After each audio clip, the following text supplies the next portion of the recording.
Assalamualaikum warahmatullahi wabarakatuh.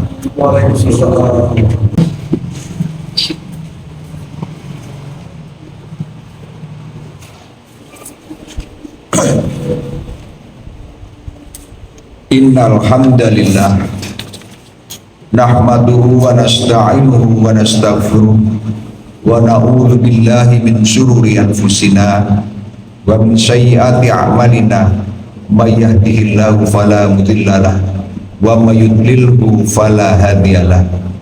Asyhadu an la ilaha illallah wahdahu la syarikalah wa asyhadu anna Muhammadan abduhu wa rasuluhu alladzi la nabiyya ba'da, amma ba'd.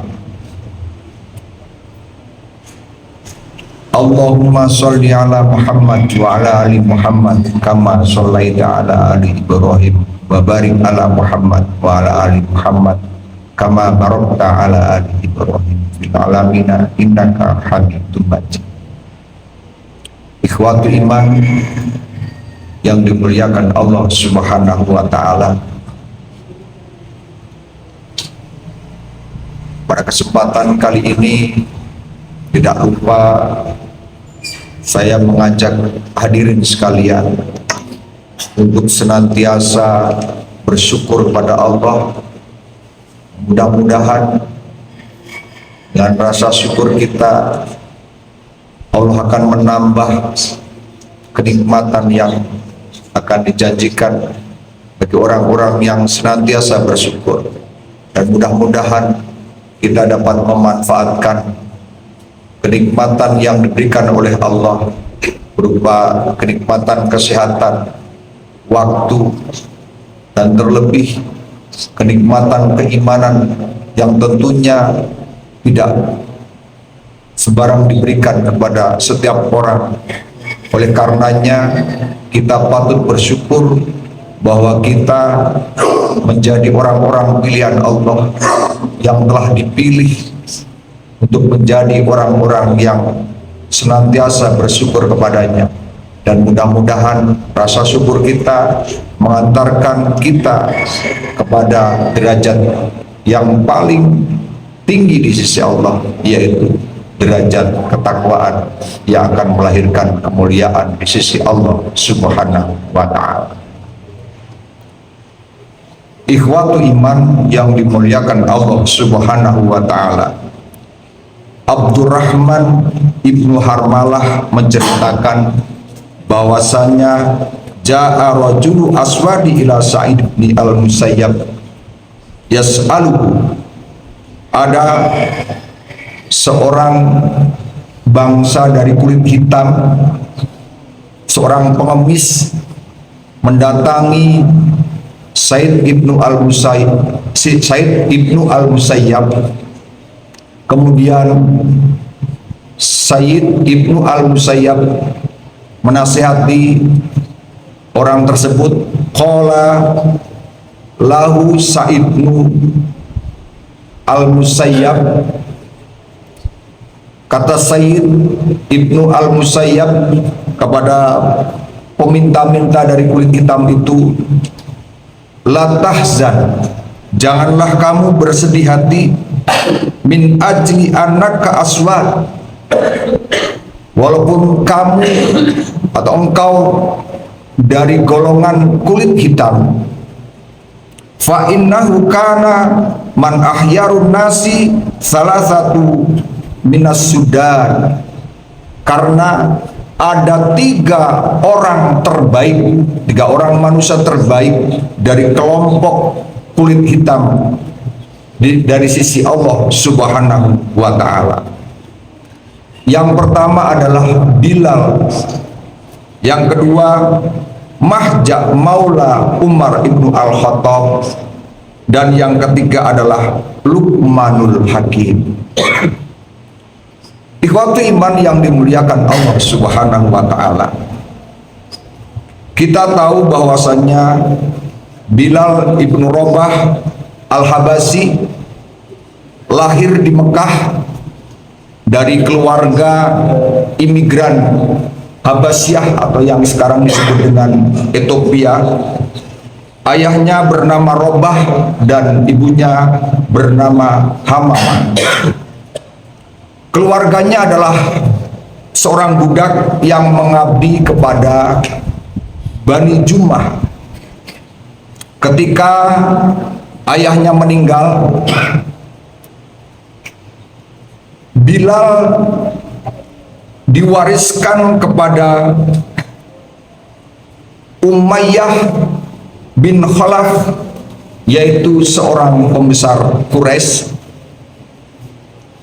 yang pada waktu itu ketika mendengar Bilal bin Robah menyatakan diri, berikrar diri masuk Islam, maka Umayyah bin Khalaf menyiksanya, bahkan menindihnya dengan batu besar di terik matahari. Akan tetapi Bilal bin Robah tidak goyah sedikit pun keimanannya untuk mempertahankan keyakinan tauhidnya bahwa Allah Azza wa Jalla adalah zat yang paling berhak untuk diibadahi. Walaupun Umayyah bin Khalaf memaksa Bilal untuk menyembah Lata dan Uzza. Ikhwati iman yang dimuliakan Allah Subhanahu wa taala. Tidak hanya itu, Bilal bin Robah ternyata adalah salah seorang sahabat yang dijamin masuk surga oleh Allah Subhanahu wa taala. Dalam satu riwayat dijelaskan, an Abi Hurairah radhiyallahu an ana Rasulullah sallallahu alaihi wasallam, dari Abi Hurairah bahwasanya Rasulullah sallallahu alaihi wasallam qala li Bilalin, berkata kepada Bilal, ya Bilal, hadithni bi arja amalan amiltahu fil Islam. Wahai Bilal, ceritakanlah kepadaku kira-kira amalan apakah yang pernah engkau lakukan di dalam Islam yang engkau sangat berharap dengan amalan itu.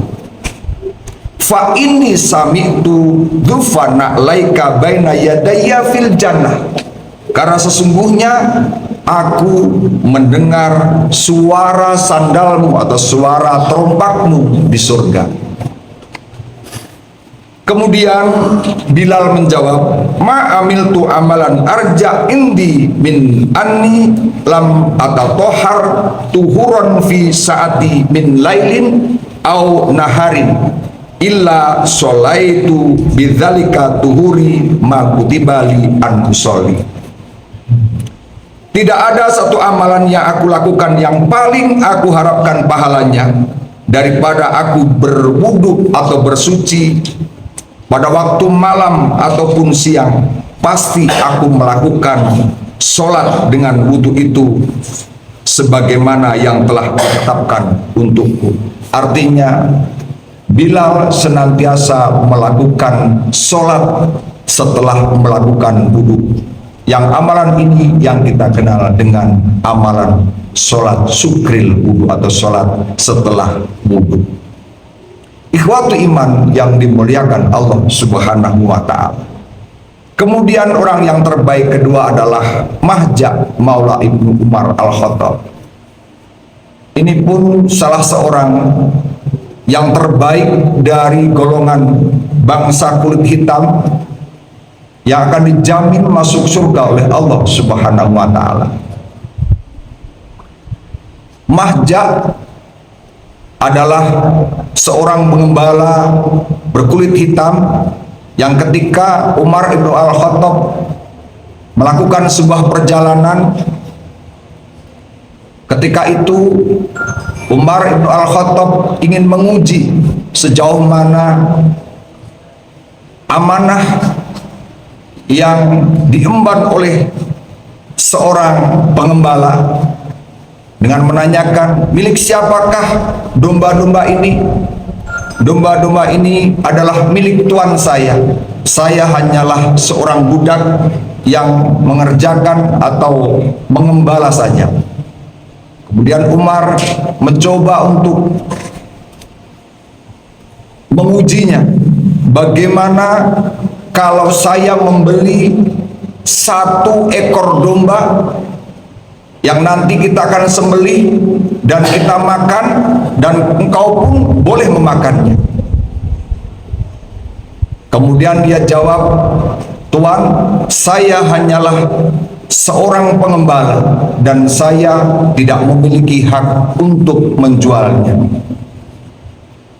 Kemudian Umar mencoba untuk merayunya, katakanlah nanti bahwa domba yang aku beli itu adalah dimakan oleh serigala, pasti tuanmu tidak akan mengetahui. Kemudian bocah kecil ini menjawab, idzan aina Allah, kalau begitu di mana Allah, di mana letak Allah? Itu artinya bagi si bocah kecil ini Allah senantiasa mengawasi setiap jiwa manusia. Barangkali ini sesuai dengan firman Allah di dalam Al-Quran surat Luqman. A'udzubillahi minasyaitonirrajim. Ya bunayya innaha intaku mithqala habatin min khardalin fatakum fi sahratin aw fis samawati aw fil ardi ya'ti bihallah. Nasihat Luqman, wahai anakku, seandainya ada satu amalan yang tersembunyi di dalam batu atau di perut bumi atau di langit, ya'ti bihallah, pasti kelak Allah akan memperlihatkan kepada pelakunya. Ikhwatu iman yang dimuliakan Allah Subhanahu wa ta'ala. Orang yang terbaik yang ketiga adalah Luqmanul Hakim. Luqmanul Hakim adalah salah seorang manusia yang diabadikan oleh Allah Subhanahu wa ta'ala di dalam surat Al-Luqman, di dalam surat Al-Quran, yaitu surat Luqman, yaitu surat yang ke-31. Luqman adalah anak dari Angko Ibnu Sadun. Ibnu Abbas mengatakan bahwa Luqman adalah seorang budak dari Habasyah, dari Ethiopia, dan seorang tukang kayu. Jabir Ibnu Abdullah mengatakan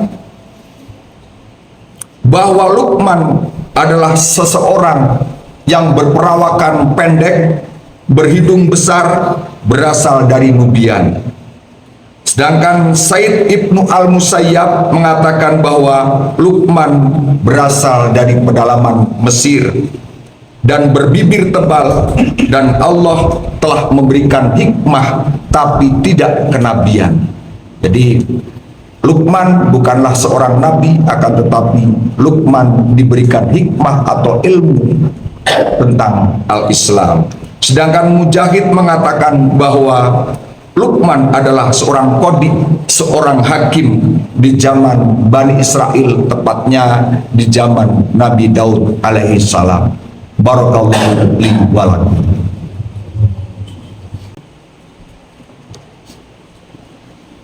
Alhamdulillah ya tarhamu ibaduhul mu'minun wa bi'ina yadihi ya wa taufiqihi yahtadid dhalu. Asyhadu an la ilaha illallah wahdahu la syarikalah wa asyhadu anna Muhammadan abduhu wa rasuluhu alladzi la nabiyya ba'dah. Ikhwati iman yang dimuliakan Allah Subhanahu wa ta'ala, melanjutkan sedikit informasi tentang Luqmanul Hakim. Bahwasanya Luqmanul Hakim banyak sekali pelajaran-pelajaran yang kita petik. Di dalam Al-Quran Allah menjelaskan, a'udzubillahi minasyaitonirrajim, walaqad ataina Luqmanal hikmata anishkur lillah. Sesungguhnya kami telah memberikan hikmah kepada Luqman, dan Luqman mengajarkan supaya kita bersyukur kepada Allah. Wa may yashkur fa innama yashkuru nafsi. Hakikatnya seseorang yang bersyukur kepada Allah itu akan kembali kepada diri kita masing-masing. Hakikatnya dia akan bersyukur, berterima kasih kepada dirinya. Kalaupun toh manusia tidak ada yang mau bersyukur kepada Allah, Allah Ghaniyun Hamid, tetap saja maha kaya dan maha terpuji. Di samping itu, Luqman banyak memberikan nasihat-nasihat kepada anak-anaknya. Wa idh qala Luqmanu libnihi wa huwa ya'iduhu ya bunayya la tusyrik billah. Wahai anakku, janganlah kamu berbuat syirik kepada Allah. Inna syirka la zulmun azim. Sesungguhnya syirik itu adalah sebuah dosa yang sangat, atau kezaliman yang sangat besar. Dan masih banyak lagi Luqman mengajarkan kepada kita untuk senantiasa berterima kasih kepada orang tua, berbakti kepada kedua orang tua. Luqman juga memerintahkan kepada kita, menasihat kepada kita supaya kita senantiasa mendirikan sholat. Ya bunayya aqimis sholat wa'mur bil ma'ruf wanha 'anil munkar, supaya kita mencegah orang berbuat kedzaliman, memerintahkan kepada orang lain untuk berbuat kebaikan, dan bersabar ketika kita mendapatkan musibah. Wasbir ala ma asaba. Ikhwatu iman rahimakumullah, dapat kita rangkum bahwasannya ketika orang terbaik itu menjadi pelajaran bagi kita. Bukan karena nasab seseorang kita akan menjadi mulia di sisi Allah Subhanahu wa Ta'ala, bukan karena banyaknya harta, bukan karena kedudukan jabatan kita akan mulia di sisi Allah, karena ketaatanlah yang akan menempatkan kita di sisi Allah. Allah tidak melihat harta kita, Allah tidak melihat jabatan kita, bentuk kita. Allah akan melihat sejauh mana amal dan perbuatan kita, ketulusan kita, sebagaimana yang diungkapkan oleh Rasulullah Shallallahu Alaihi Wasallam. Innallaha la yanzuru ila suwarikum wa amalikum. Sesungguhnya Allah tidak melihat bentuk-bentuk kalian, ketampanan kalian, kegagahan kalian, dan harta-harta kalian. Walakinnallaha, akan tetapi Allah yang duru ila a'malikum wa qulubikum, amal-amal yang sudah kita lakukan dan sejauh mana kita tulus menjalankan ketaatan kepada Allah Subhanahu wa Ta'ala. Akhirnya semuanya itu dapat kita rangkum bahwa orang yang paling mulia di sisi Allah Subhanahu wa Ta'ala adalah orang yang paling taat kepada Allah Subhanahu wa Ta'ala, sebagaimana yang diungkapkan, inna akramakum indallah atqakum. Ikhwatu iman yang dimuliakan Allah Subhanahu wa Ta'ala, mungkin itu sedikit pengetahuan yang saya miliki. Mudah-mudahan sedikit pengetahuan yang saya miliki dapat menjadikan sebuah motivasi dalam menjalankan kehidupan atau sisa-sisa hidup kita, sisa-sisa waktu kita yang mungkin tinggal beberapa saat. Tapi mudah-mudahan walaupun limit waktu yang tidak lama yang kita miliki, kita manfaatkan, dan mudah-mudahan kita menjadi orang-orang yang husnul khotimah. Mungkin itu yang dapat saya sampaikan. Marilah kita sejenak menundukkan kepala, bersihkan hati. Marilah kita memohon kepada Allah Subhanahu wa Ta'ala, dan mudah-mudahan Allah senantiasa membimbing dan memberikan petunjuk kepada kita dan memberikan tambahan pengetahuan bagi kita. Alhamdulillah Rabbana lakal hamdu ya dzal jalali wal ikram, ya Rahman ya Rahim ya mujibas sa'ilin. Rabbana dzalamna anfusana fa illam taghfir lana wa tarhamna lanakunanna minal khasirin. Allahumma inna nas'aluka salamatan fid din wa afiatan fil jasad wa ajratan fil ilmi wa barakatan fil rizqi wa taubatan qoblal maut wa rahmatan indal maut wa maghfiratan ba'dal maut. Allahumma hawwin 'alaina fis sakaratil maut wa najatan minan nar wa afan dan sa. Rabbana la tuzigh qulubana ba'da idh hadaitana wa hab lana min ladunka rahmatan innaka antal wahhab. Rabbana atina fid dunya hasanah wa fil akhirati hasanah wa qina adzabannar. Assalamualaikum warahmatullahi wabarakatuh.